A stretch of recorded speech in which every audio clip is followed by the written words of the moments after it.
Please introduce yourself, state your name and DOC number for the record. On you. Xavier Ledbetter, 725591. All right, Mr. Ledbetter, my name is Brendan Kelsey. I'll be your chair along with me is Ms. Bonnie Jackson and Ms. Pearl Wise. Explain the process to you. We'll have a parole interview, ask you some questions, you can respond. At the end, you can make a statement. We'll take a vote. You understand the process? Yes, sir. And we have Ms. Desiree Kohler, who will be speaking at the appropriate time. Savannah Mansour will be speaking at the appropriate time. We have Jesse Semino here. That won't be speaking. And we have your attorney, Mr. Scott Dell, who speaks here. Will speak at the end of the hearing.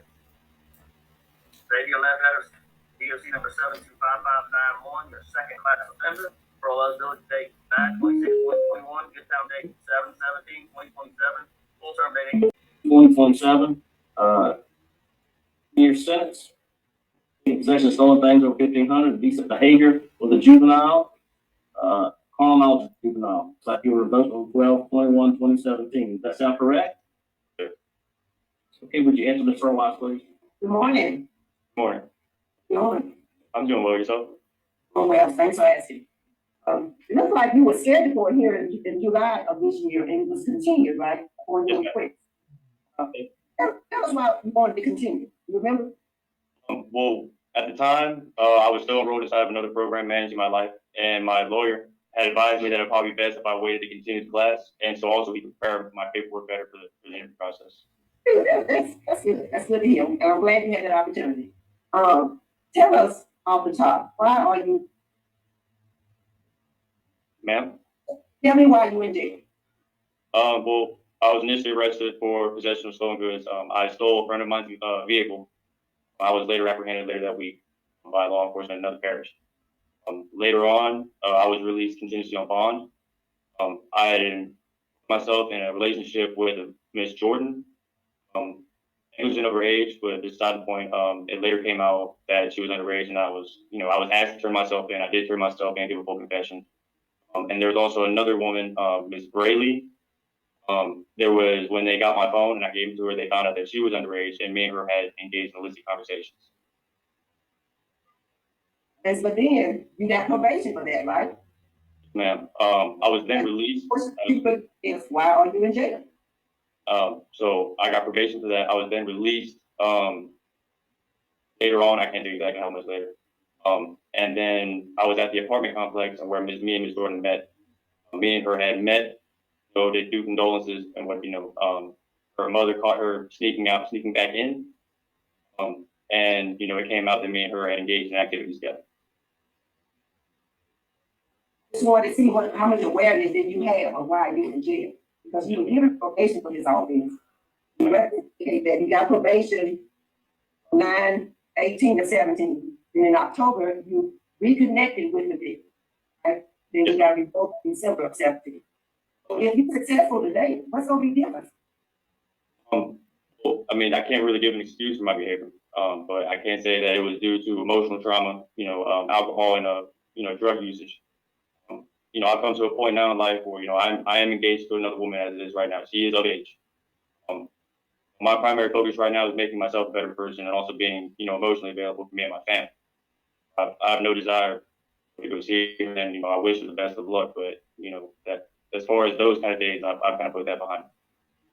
Hey, that's good to hear. It's very good to hear, because how many victims did you have?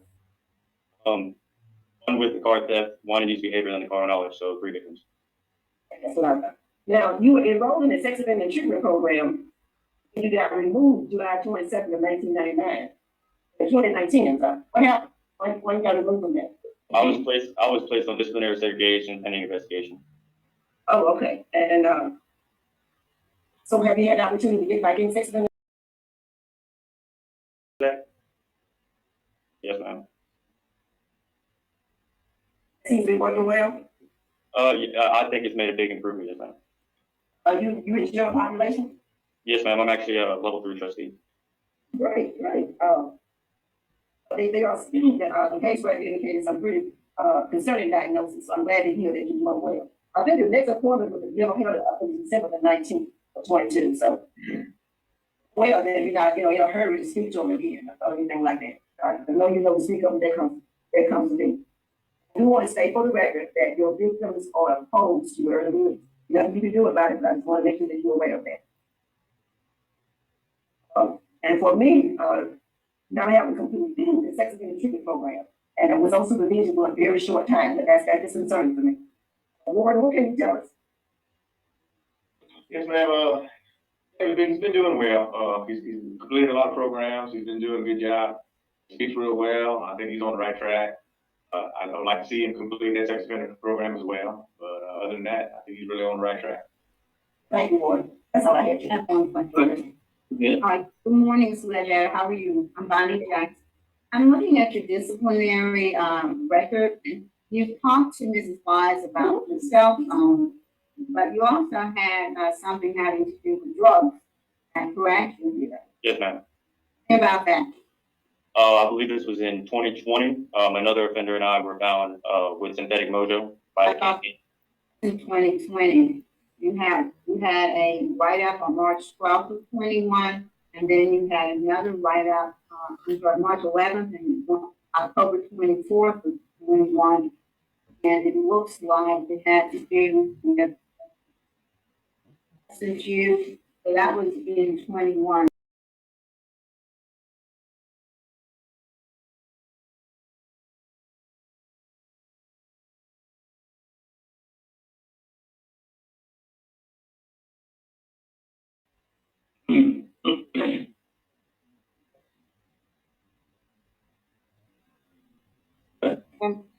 As Xavier's mother, I realize it is expected that I will not be the most objective about my son's character. I can assure you that could not be further from the truth. I am painfully familiar with my son's reckless behavior, but I also know that he is capable of good and determined to nurture that side of him. I have seen changes in my son that I am proud of. His attitude these past few years has improved, and he has expressed to me on many occasions that he wants to be the man I always knew he could be. I know this road for him is not easy, but I see him putting in the hard work necessary to get there.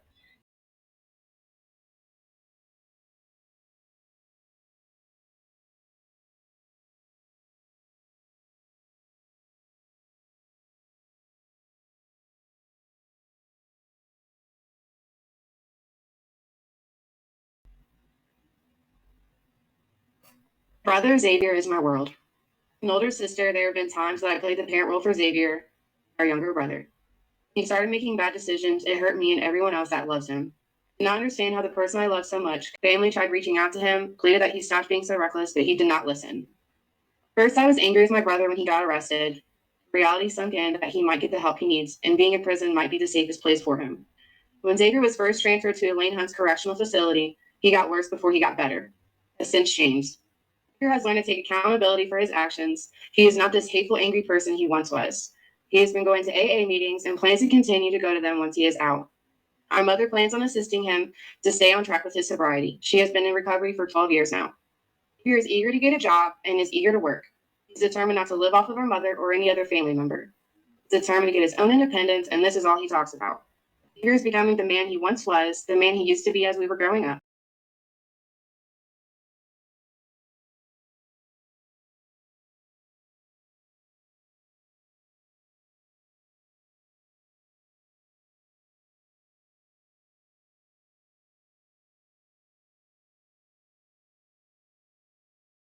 Thank you for your comment. All right, Xavier, would you like to make a statement on your behalf? Yes, sir. Just like, my family just voiced, I did get worse before I did get better. And I understand that I have, some hangups, especially with the sex offender rehabilitation. And again, I'm more than willing, and I understand, the ramifications for it. I'm willing to take the class further on the streets.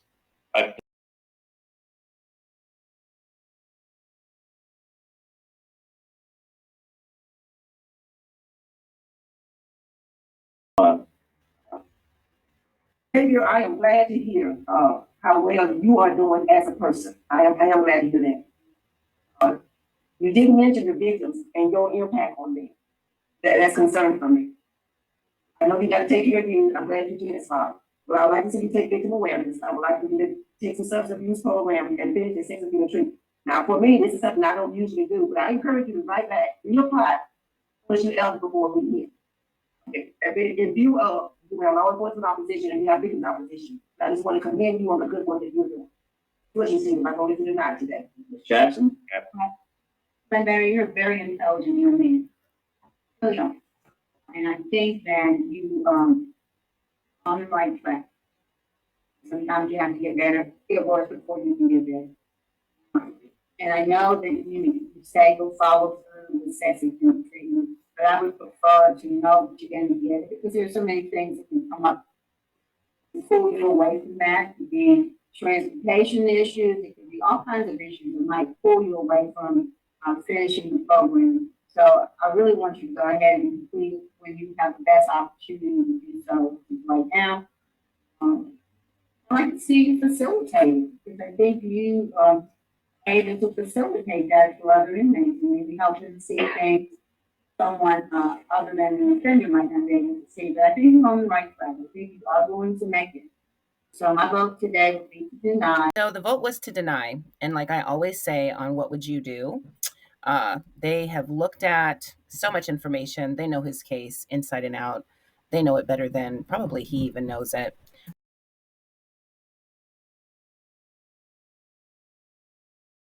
To my left is paralyzed, and to my right is Cheryl Renata. Propose your marriage today. Explain the process to you. The recent information is a record. Once the information is record, the record is no interview. The appropriate time will give the staff at Louisiana Commission Center for Women, they should make the law. Also have police, person, grandmother, they make a statement. Gina Rowe, with Juanita, your mother, she will not be speaking.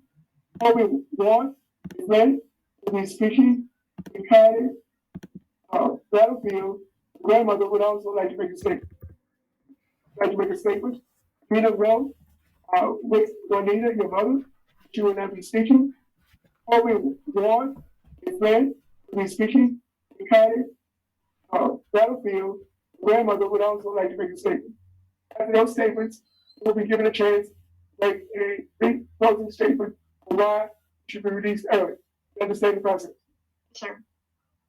It's 1 second, let me pull up the case.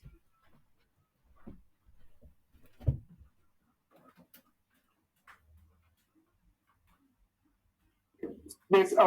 Cooper, for a second offender, the charges are other knowledge for juvenile and duty of the offender to report. That charge is failure to report as a sex offender. Was sentenced originally on January 21st, 2020, received a 5-year sentence, and you were revoked because you failed to register. You were sentenced again on August 5th, 2021, attempted to register. Is that correct? Sir. You received a 6-month sentence. Is that correct? Yes, sir. And with that sentence and the time left over from the other sentence, for the total sentence is 5 years and 6 months. Is that correct? Sir. The parole date is 2023. The adjusted good time date is May 24th, 2025. Your full term date is September 20th, 2025. All that information correct. Yes, sir. The case has been assigned Mrs. Renata. Would you please answer Mrs. Renata's question? Morning, Ms. Cooper. How are you doing today? Morning, I'm doing okay. How about you? Good. How long have you been, let's see, you were revoked in April of 21? Yes, ma'am. I've been incarcerated 27 months. Okay. And are you enrolled in any programs now? I'm taking Dr. Hanser's treatment class. Yes. What kind of class is that? That's for sex. Sex offender? And have you completed any, how many, I think there's several phases. Have you completed some of the phases? Yes, ma'am. I don't know how many pages I completed, but I should have about completed the whole class. How long have you been in that class? A little over a year. Yeah, so you ought to be getting close to finishing. Learn anything about yourself? Sorry? You learned anything about yourself Yes, ma'am. through that class? Good. So, so do you do that full time, or is there any other classes you also? That's the only class that I've been taking. So, is that a full time class, or do you have a job also? I do not have a job at this current moment. No, ma'am. Had a job since you've been there? No, ma'am. Just go to school. How do you spend your day? I read a lot and I try to stay in my word and my devotionals. So, as Mr. Roche mentioned, you're classified as a second felony offender, and I think you were afforded probation after sentencing. You're sent to a program in Bayou Dorcheat. What was that program? That was, it's not really considered a prison. It's kind of like parish jail. Right. But what kind of program did you do there? Didn't do any schooling program there. Just did my time there. Some time, and then you were released on, I guess, good time. And then you just kind of seem not to have done well once you got out of there. And But it looks to me that, let's see, we had multiple violations because that was probation city. Absconded, you were found in Marshall, Texas, you were arrested there, you were arrested in Harrison County, Texas, for fraud and shoplifting. And then, of course, the failure to register on 2 separate occasions. You didn't report like you were supposed to. So what was going on? Why did you not follow the rules of probation? I believe getting this charge and having that jacket on really put me in a state of depression, just caused me to go downhill, and I really didn't know what to do with my life anymore. You were still using drugs? Yes, ma'am. And what have you done to address that issue? Because I see you were about 15 at your first arrest. What was that? Marijuana. And you've had several other arrests since then as an adult that involved drugs. Burglary, theft, assuming all that was drug related as well. Yes, ma'am. What have you done to address that problem? Well, I'm currently been talking to somebody that runs a sober living house. I'm trying to get into a sober living house whenever I get out and work the steps and do a program. That way I can regain my life and stay sober and stay on the right track instead of trying to do it all by myself. So have you asked there at LTCW about a substance abuse program? Have you asked? I have wrote for classes, but the responses that I've got said that I would be put into classes as needed within my year of release. I'm glad at least you get to take advantage of Dr. Hanser's class. So let's talk about why you're here in the first place. I know say that the carnal knowledge charge was because you were involved in a sexual relationship with your husband's brother, who was underage. Yes, ma'am. The claim that I see in the record, in the documents I have, he claims he was raped by you, that you drugged him. Is that true? Ma'am. What happened? He's always had a thing for me and been in love with me whenever he was younger, but I thought that just went away. We was close as he got older, but I thought, we just had that kind of relationship because, we'd been a part of each other's lives for a long time. And he ended up coming on to me one night, and I should have stopped it, should have did more than what I did, and I didn't. Happened more than once. Yes, ma'am. What have you learned about you in that regard in Dr. Hanser's class? It was a terrible mistake that should have never happened. It was something that ruined my life. And it's not only I'm paying for it now, it's something that's going to follow me for the rest of my life. You're still married to your husband? Yes, ma'am. Oh, I asked that question because I know this was his brother, and then somewhere in the record I saw where your residence point was with your husband in Plainview. Yes, ma'am. He did know. He's in sober living as well. He's in West Monroe. He went to rehab, and now he's in sober living. Good to hear. Now you will face some challenges, as you know. You have to register, and that's kind of why didn't you notify him of your address change? I registered like 2 or 3 times, and then every time you move, you got to do it again and pay a lot of money. And so the last time, I really just became homeless and didn't have nowhere to register at. You became homeless, like you and your husband were homeless? I wasn't with my husband at the time. We were split up. You reconciled. Yes, ma'am. So tell me, you have, as I mentioned, you have a poor supervision history. As the Department of Corrections does some risk assessments, you have a moderate risk score, and you have some high needs in terms of mental health. Are you seeing mental health, or have you ever seen a mental health professional? Yes, ma'am. Do you ever get a diagnosis? Depression and anxiety. Are you currently on meds for that? Yes, ma'am. Do you plan to follow up with that? Yes, ma'am. That's one of the first things I need to do whenever I get out is go to the doctor and get back on my medication. Was you drug issues, attempt to self-medicate? Yes, ma'am. You gotta learn to, the doctor says not, but take the step. So tell us, what do you feel you need to be successful? If you think about your life outside of prison, what barriers do you think you'll face? And it depends on where I live, because it stipulations on where I can live, where I can work. But I know there is places and people that's willing to help you, like halfway houses or sober living houses, help you get on your feet and help you find the right choice and place for you. What's the barrier? Just the where to live and where to work? Yes, ma'am. What's your sobriety plan? How are you gonna stay clean and sober? I want to go to meetings and I want to work the steps. You ever been to an AA meeting? Yes, ma'am. Last time you been to one? It's been a few years. Once you quit going, then you relapse? Yes, ma'am.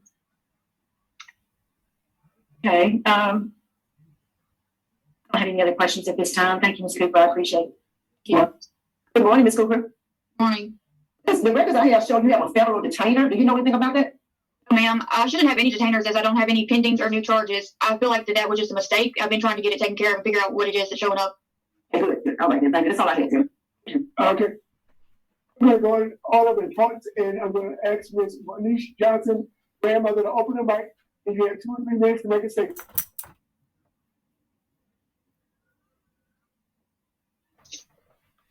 Ms. Manish Johnson.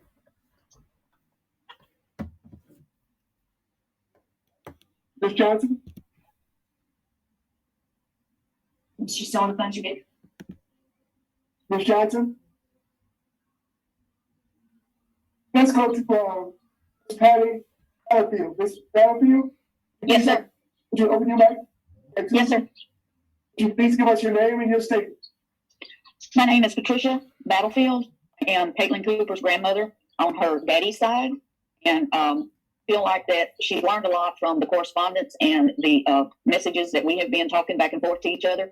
I do know that her biggest drawback will be having a place to stay, but I'm willing to help her as much as possible.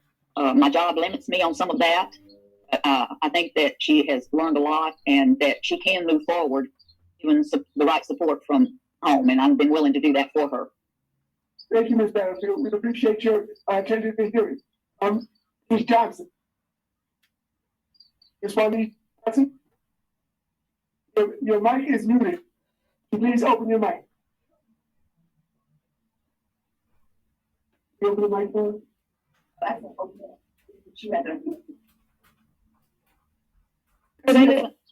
If I may speak, they live in a real rural area, and where she's at, she may not be getting a very good signal to be able to hear or understand you. It may take her a few moments. Okay. In the meantime, Mr. Kobe Ward. Mr. Kobe Ward? Hello. Ms. Johnson? No, this is Kobe. Hey, Ms. Kobe, would you give us your full name and your statement, please? My name is Kobe Ward, and I am Caitlin's friend. We've been friends since we were 5. During this time that she's been incarcerated, this recent time, I've noticed that her mindset has changed. Whereas in previous times, she's been in trouble a lot in the last couple of years. I could tell that she wasn't ready to help herself. I really do feel that this time she's realized that her life doesn't have to be over mistakes that she made. She can fix it if she tries, and I really believe she's willing to try this time. She has a very good heart. She just a lot of mistakes, and I think one of the biggest problems was that she had nowhere safe to go. She got out last time to register, and she was struggling very hard to find a place, and it's hard to see your friend be homeless and not be able to take her in and have children. I think that if she gets into some kind of home somewhere where there's things to help her get back on her feet so she can get a job, get a car, and not have to rely on her street skills, her street smarts to get by, she was set up right. I think that I know that she could do better in life. Ms. Ward. Sir. Ms. Juanita Johnson? Still muted. Okay.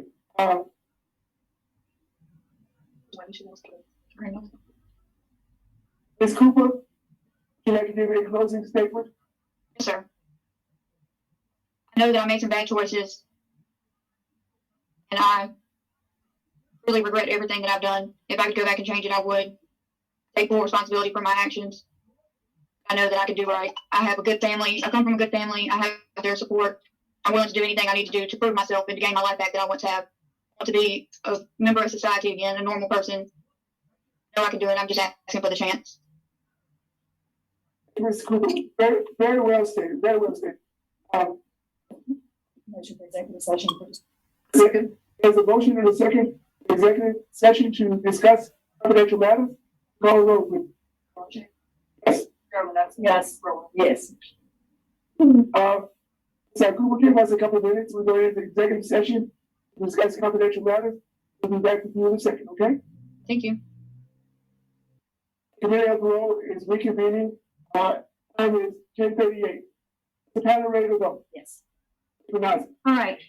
Ms. Cooper, yours is a difficult case. I think that you have some challenges as you've acknowledged. You know you have challenges that you're going to face for some time once you release.